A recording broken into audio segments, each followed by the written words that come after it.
హోలీ రోజున ఢిల్లీ ఉస్తమ్ నగర్ తరుణ్ హత్య కేసులో జరిగింది ఏంటంటే ఒక 11 ఏళ్ల చిన్నారి తరుణ్ కజిన్ సిస్టర్ తను హోలీ ఆడుకుంటూ రంగులతో నిండిన బెలూన్ను తన ఇంటి కిందకు విసిరింది. ఆ బెలూన్ వైరుకు తగిలి రోడ్డుపై పడి పగిలిపోయింది. అక్కడ వెళుతున్న ఒక ముస్లిం మహిళపై కొన్ని రంగు చుక్కలు పడ్డాయి. ఆ మహిళ కోపంతో ఊగిపోతూ ఆ చిన్నారిని మరియు వారి కుటుంబ సభ్యులను తిట్టడం మొదలుపెట్టింది. చిన్నారి కుటుంబ సభ్యులు క్షమాపణలు చెప్పారు. ఇక గొడవ ముగిసిందని వారు అనుకున్నారు. కానీ అసలు గొడవ ఇప్పుడే మొదలైందని వారికి తెలియదు.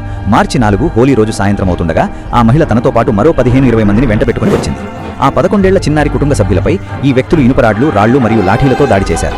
రాత్రి సమయంలో తరుణ్ తన స్నేహితులతో కలిసి హోలీ ఆడి తిరిగి వస్తూ తన ఇంటి గల్లీలో అడుగుపెట్టగానే ఈ 15-20 మంది తరుణ్ను చుట్టుముట్టారు. అతన్ని దారుణంగా కొట్టారు. అతను సగం ప్రాణంతో రక్తపు మడుగులో స్పృహ తప్పిపడి ఉండగా అతని ఛాతీపై ఒక పెద్ద రాయిని విసిరారు. ఈ గొడవ తర్వాత తరుణ్ను హాస్పిటల్కు తరలించారు. అక్కడ ఆ 26 ఏళ్ల యువకుడు ప్రాణాలు విడిచాడు. ఆశ్చర్యకరమైన విషయం ఏంటంటే తరుణ్ రోజంతా బయటే ఉన్నాడు. అతనికి అంతకు ముందు జరిగిన గొడవ గురించి ఏమీ తెలియదు. తను మొదటిసారి గల్లీలోకి అడుగు పెట్టగానే నేరుగా దాడి జరిగింది. ప్రధాన నిందితుడి పేరు నిజాముద్దీన్. ఇప్పటి వరకు 8 మందిని అరెస్టు చేశారు. అందులో ఒక మైనర్ కూడా ఉన్నాడు.